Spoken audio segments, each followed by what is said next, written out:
मैंने सुना है कि औरंगजेब के वर्तमान पूर्वज कोलकाता में रिक्शा चलाने का काम कर रहे हैं। पहले छद्म नाम से भेष बदल करके उस लड़की से शादी की जाती है, बाद में फिर उसका कन्वर्जन कराया जाता है, फिर कुछ महीनों के बाद उसकी हत्या कर दी जाती है। पेड़ बनने के पहले ही वह सूख करके अपनी नियति को नष्ट करने को कैसे अग्रसर हुआ है, यह हम सब के लिए एक बड़ी चुनौती है। याद करिए, मुगल इस देश में तब तक आराम से शासन करते रहे जब तक उन्होंने मंदिरों पर हमले नहीं किए थे। जब मंदिरों पर हमले हुए तो उनके पतन भी आते हुए दिखाई दिए। मैंने सुना है कि औरंगजेब के वर्तमान पूर्वज कोलकाता में रिक्शा चलाने का काम कर रहे हैं, यानी यह भी एक स्थिति उनके सामने आई। उन्होंने किसी समय दिल्ली के अंदर शासन किया था, देश को अपनी क्रूरता से एक भय के माहौल में बदलने का कार्य किया। लेकिन एक समय ऐसा भी आया जब उन्होंने भारत की संस्कृति पर हमला किया। परिणाम हम सबके सामने है। अलग विषय है, समय के अनुरूप चीजें बदलती गई, वे वापस आती गई। लेकिन महत्वपूर्ण है, जिसकी ओर अभी लोकसभा की पूर्व माननीय स्पीकर ने हम सबका ध्यान आकर्षित किया। हमले होंगे, और ऐसा नहीं कि पहली बार हो रहा है। देवासुर संग्राम इसी बात को लेकर था, धर्म और धर्म के बीच ही था, सत्य और असत्य के बीच में ही था, न्याय और अन्याय के बीच में हमेशा हुआ है। आप चले जाइए देवासुर संग्राम में, चले जाइए राम रावण के युद्ध में, आप चले जाइए महाभारत में, आप आ जाइए। ये लगातार हर कालखंड में, हर युग में ये हुआ है। अच्छे लोग भी होंगे, बुरे भी होंगे, लेकिन अच्छे लोगों को इस पूरे अभियान का हिस्सा बनना और इसके लिए जागरूकता, अत्यंत जागरूक होना आवश्यक है। आज ये हमले अलग अलग माध्यमों से हो रहे हैं, अलग अलग तरीके से हो रहे हैं, अलग अलग प्रकार से हो रहे हैं। एक एवरेज है कि एक आदमी आज के दिन पे अपने स्मार्टफोन का जो उपयोग करता है ना, लगभग अपने अमूल्य समय में से 6 से लेके 8 घंटे का समय वह इसमें खर्च कर देता है। एवरेज 6 से 8 घंटा। अगर इस 6 से 8 घंटे में अगर वह किसी अच्छे कार्य के साथ जुड़ा हुआ है तब तो ठीक बात है, किसी एक मिशन के साथ जुड़ा हुआ है, किसी सकारात्मक पहल के साथ जुड़ा है, उसका बिजनेस से, वो मीडिया से जुड़ा हुआ है, वह किसी शैक्षणिक अभियान के साथ जुड़ा हुआ है, तब तो ठीक है। लेकिन अगर उससे इतर वह केवल दिन भर अपने स्मार्टफोन के साथ ही अपना समय खर्च कर रहा है, तो मुझे लगता है कि यह भी समाज के साथ एक अन्याय है। हमें सोचना होगा कि हम अपनी ऊर्जा का इस्तेमाल कहां पर करें, किस रूप में करें, समाज में कैसे सकारात्मकता और जागरूकता का हिस्सा आप भी बन सकते हैं, बहुत बड़े अभियान का हिस्सा आप भी बन सकते हैं। यह सांस्कृतिक, हमारी संस्कृति पर जो हमला हुआ है, यह हमला हो रहा है, वह डिजिटल माध्यम से हो, वह किसी अन्य माध्यम से हो,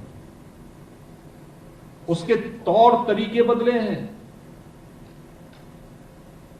और उस तौर तरीकों को हमें समझना होगा। अभी आपने देखा होगा, हमारी पुलिस ने एक मामला पकड़ा है, स्मार्टफोन में गेमिंग के माध्यम से कन्वर्जन। बहुत बड़ा गिरोह है, और कैसे वो संचालित होता था, गेम स्कूली टीनेजर्स के साथ, उन्हें धीरे धीरे करके कैसे वहां लेकर के गए। इससे पहले एक और गिरोह का पर्दाफाश हुआ था, वो मूक बधिर बच्चों को निशाना बनाते थे, मूक बधिर बच्चों को स्मार्टफोन दे करके, और उसी के माध्यम से उन्होंने इस अभियान को प्रारंभ किया।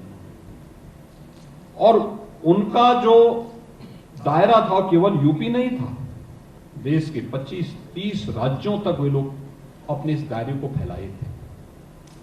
टारगेटेड उनके हमले हो रहे थे, सभ्य परिवारों के साथ जुड़ करके फिर उनके माध्यम से, उनके बच्चों के माध्यम से उस परिवार में घुसपैठ करना, फिर उसके माध्यम से पूरी व्यवस्था को इसके साथ जुड़ना। ऐसे ही समाज में जागरूकता का परिणाम किस रूप में हम लोग देख रहे हैं। दिल्ली में जो घटना घटित हुई, पहले छद्म नाम से भेष बदल करके उस लड़की से शादी की जाती है, बाद में फिर उसका कन्वर्जन कराया जाता है, फिर कुछ महीनों के बाद उसकी हत्या कर दी जाती है। मुंबई में 2 प्रकरण इस प्रकार के आए। उत्तर प्रदेश में हम लोगों ने 2020 में इस प्रकार की 2-3 घटनाओं को जब देखा तो हम लोग एक ऑर्डिनेंस लेके आए, काफी तनातनी हुई। हमने फिर एक्ट बनाया, यूपी में एक्ट लागू है।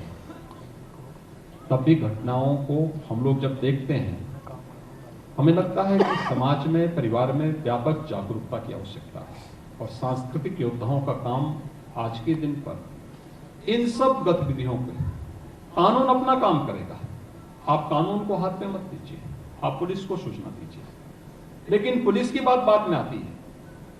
आपकी जिम्मेदारी उससे पहले परिवारों को बताना, समाज को जागरूक करना, सही और गलत के बारे में अवगत कराना, सत्य क्या है, उन सब बातों से उनको बताना। अगर हम जागरूकता के इस बड़े कार्यक्रम के साथ चलते हैं, बहुत बड़ी समस्या का समाधान हमारे सामने अपने आप होती हुई दिखाई देगी। लोगों को एक सकारात्मक मार्ग पर आगे बढ़ने के लिए प्रेरित करना पड़ेगा, और सकारात्मक मार्ग वही होगा जो बाद में, जब हम इसमें कानून को अपने हाथ में लेते हैं, तो याद करना, एक प्रकार से हम अपने हाथ में कानून को लेकर के उन लोगों की मदद कर देते हैं, क्योंकि उनके लिए बचाव का एक रास्ता खुल जाता है। कार्रवाई कानून को करने दीजिए, पुलिस को करने दीजिए, प्रशासन को अपने तरीके से उनसे निपटने दीजिए। हम समाज की जिम्मेदारी अपने ऊपर लें, हम समाज को समझाएं क्या रास्ते इसके निकल सकते हैं, कैसे ये सब घटनाएं घटित हो रही हैं, कैसे समाज का एक बड़ा तबका इस विकृति की ओर जाकर के पेड़ बनने के पहले ही वह सूख करके अपनी नियति को नष्ट करने को कैसे अग्रसर हुआ है। यह हम सब के लिए एक बड़ी चुनौती है, और इस दिशा में हम सबको मिलकर के कार्य करना होगा। अलग अलग इसके पक्ष हैं, अलग अलग, उसमें आप जाएंगे देखेंगे तो इसके बहुत सारी चीजें आपको समाज के अंदर देखने को मिलेंगी। और इसीलिए प्रधानमंत्री जी ने जब आजादी के अमृत महोत्सव के मुख्य महोत्सव को संबोधित करते हुए देश के नागरिकों को कहा था कि 1947 में भारत जब देश की आजादी का शताब्दी महोत्सव मना रहा होगा, तब हमें कैसा भारत चाहिए, उस समय भारत कैसा होना चाहिए। अगर एक समर्थ और शक्तिशाली भारत हमें चाहिए, एक विकसित भारत हमें चाहिए, तो पंच प्रण की बात उन्होंने कही थी। इस पंच प्रण में गुलामी के अंशों को सर्वथा समाप्त करना, गुलामी के अंश किसी भी रूप में हो जो हमें मानसिक दासता की ओर अग्रसर कर रहे हो, जिसके कारण हमारी संस्कृति पर प्रत्यक्ष और अप्रत्यक्ष रूप से हमले हो रहे हो, उससे पूरी तरह से अपने आप को अलग करना। उससे किसी भी प्रकार का कोई संबंध हमारे पास हमारा न होना, हम विरासत, अपनी विरासत का सम्मान कर सकें।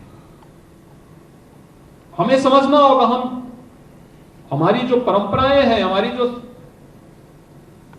एक लंबा इतिहास है, ये हमारी गौरवशाली अतीत का हिस्सा है। उस पर गौरव की अनुभूति करते हुए आगे बढ़ना। हम तकनीक का उपयोग करें, लेकिन तकनीक का दास न बने। तकनीक का हम अपने अनुसार संचालन करेंगे, हम तकनीक के अनुसार नहीं चलने लग जाएंगे, और इसके अनुरूप हमें अपने आप को तैयार करना होगा। समाज में सभी लोगों को एक समानता के साथ आगे बढ़ने का अवसर देना। हर व्यक्ति को अपनी योग्यता और अपनी क्षमता के अनुरूप आगे बढ़ने का अवसर तो मिले, लेकिन साथ साथ नागरिक कर्तव्यों के प्रति भी हम लोगों को जागरूक कर सके। हमारे नागरिक कर्तव्य क्या होने चाहिए, समाज के प्रति मेरा दायित्व क्या है, राष्ट्र के प्रति क्या है, और सबसे पहले इसकी शुरुआत मैं अपने घर से प्रारंभ करूं, अपने गांव से, अपने मोहल्ले से प्रारंभ करूं, और फिर इस प्रक्रिया को आगे बढ़ा करके जो हम कार्य करेंगे, कोई कारण नहीं 1947 आते आते भारत दुनिया की एक विकसित महाशक्ति के रूप में स्थापित न हो जाए।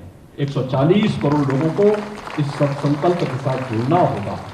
और ये सांस्कृतिक योद्धा आज यहाँ पर 7 ऐसे सांस्कृतिक योद्धाओं का सम्मानित किया गया।